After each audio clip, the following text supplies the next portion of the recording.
We've got broken records, we've got home openers, we even got shootout drama. You're gonna love it. My name is Andrea Sachenko and this is your daily KHL update. First up, Magnitogorsk, where Metalurg hosts Dynamo Minsk. And it's Dynamo Minsk who get on the board first. 6 minutes in, Captain Alexander Pavlovich shoots from the left wing, and that beats Vasily Koshkin 5-hole. That is not a good goal to allow. Magnitogorsk are down 1-0. Early in the second period, they double their lead. Marc-Andre Graniani takes a shot from the point and goes wide, but Alexander Maturin picks it up behind the net, goes for a wraparound, and he scores. Dynamo Minsk have a 2-goal lead now. Vasily Koshkin is yanked after that, and youngster Ilyas Samsonov takes his place. 7 minutes later, Magniti get a goal back. Wolski finds a way to beat Ben Scrivens from inside. This one comes on a power play. Wolski has his third of the year, and it's 2-1. Late in the period, Dynamo restored the 2-goal margin with a powerful goal of their own. Marc-Andre Graniani to Sergei Kostitsyn, rink right pass to Andrei Stepanov, and he one-times at home. Great play by Dynamo, and it's 3-1 after 40. Third period now, and Magniti showed their teeth. 2 minutes in, Sergei Tereshenko goes for a long pass, connects with Denis Kazyanov, he's in on a breakaway, and he beats Ben Scrivens for his second of the year. It's 3-2 now. And just 32 seconds later, we get to witness history. Sergei Mazakin gets the puck in the left face of circle, skates up, shoots, scores, and sets a new record.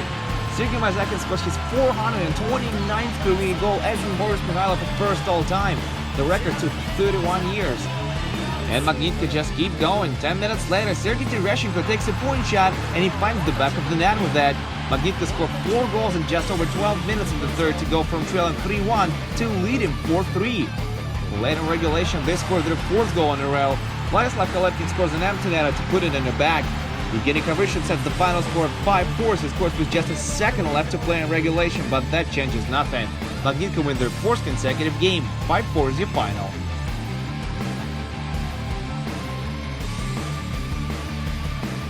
And now to Omsk, where Avangard hosts Medveshchak. It doesn't take Avangard long to open up the scoring in this one.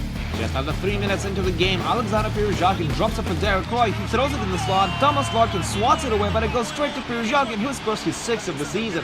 Derek Roy gets his first career KHL point on the play, and it's 1-0 Avangard. Late in the period, Larkin creates a great scoring chance for Samson Mahbad, but he can't put it in from inside. The puck rolls along the goal line, but stays out. They get what they want just a few moments later as Alexander Bolduc beats Edwin Herberg for his first of the season. Herberg did a good job sneaking behind Derek Roy to the far post. Tie game up to 20, it's 1-1. Roy makes up for his mistake later in the second period as he has his first career KHL goal. He steals a clumsy pass by Gilbert Boulet at the Hershmarks and doesn't think twice. Avangard now lead 2-1. Third period, Avangard on a counter-attack. Denis Parsha gives the puck to Yuli Mikheyev. He skates to his left, shoots, and beats Danny Taylor's stick side. That's his second of the year, and it's 3-1 Avangard now. And later in regulation, they put it out of reach of this odd-man rush. Valentin Pinov saucers it for Alexei Gurkov, and he puts it home. That's gonna do it. Avangard enjoy a 4-1 win on home ice and stay on top of the Eastern Conference.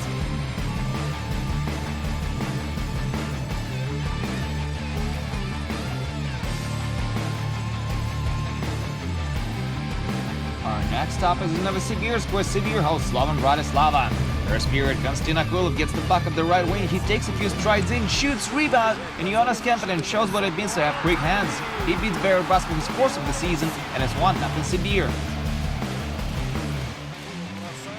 3 minutes later, Slovan pull even. Tomasz Kubalak has the puck behind the net, ice Tomasz Zigo centers it for him, and Zigo scores his first career KHL goal. This one is tied at 1 now. A few minutes later, Sibir get the lead back. Slovan can't move the puck out of the defensive end. Maxim Shilunov intercepts it, quickly puts it on net, and that fools Barry Brust. Maxim Shilunov puts Sibir back in front with his 5th of the year. It's 2-1. Late in the second period now, 4-on-4 hockey, and Tomasz Zigo scores his 2nd of the night. 21-year-old rookie Patrick Vacek picks up an assist for his first career KHL point on the play, and this one is tied at 2s.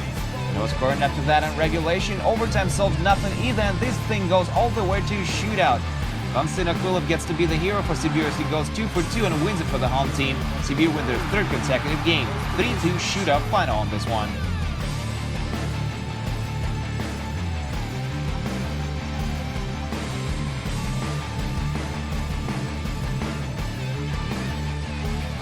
game is in Riga, Latvia. It's Dynamo's home opener against Jokerit. Dynamo sure hope they can do better at home than they did on the road. No scoring in the first, so let's pick it up from the second. Late in the period, Lauris Darzic puts his skill on display, shoots from the high slot, it's partially blocked. The puck gets swatted away from the crease, but Darzic buries his own rebound. They have been waiting for him to start scoring, and he has. Darzic scores his first of the season, and it's 1-0 Dynamo Riga. Dynamo shoot themselves in the foot as they run into a penalty problem in the last frame, and Jokerit scored 3 unanswered goals late in regulation.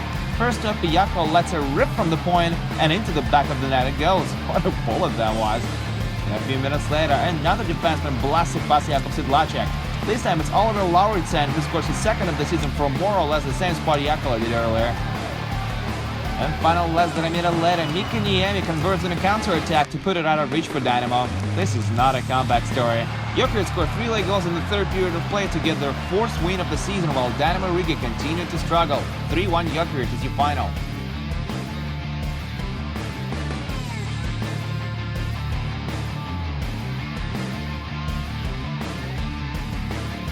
And our final game of the day takes place in St Petersburg, where Ilya Kovalchuk and SKA host Michiko Gorlitsky and Severstal. And it turns into a walk in the park for SKA. 7 minutes into the game, Sergei Plotnikov takes a hard shot on net, and Ilya Kovalchuk scores on a rebound. Clubbing that's his fourth of the season, and it's 1-0 SKA. Less than 4 minutes later, SKA doubled their lead. Nikita Gusev sets up Roman Rukavishnikov for his first of the season. Great job by Gusev keeping the puck away from opposition there. Midway through the second frame, they score again. Sergei Shirokov eyes Alexander Borobanov for the far post, goes tape to tape, and Borobanov gets his 5th of the year. It's 3-0 SKA now. And to top it off, Slava Voinov scores on a power play halfway through the third. Plotnikov and Gusev register 2 points each. Kovalchuk and Voinov score a goal each. Igor Shesterkin stops 26 shots for his 3rd career KHL shutout, and SKA take this one 4-0.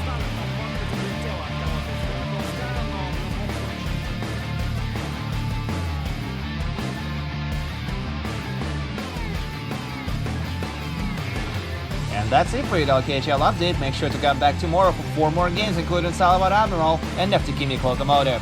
My name is Andreas Sachenko. Thank you guys so much for watching, and I'll see you again soon.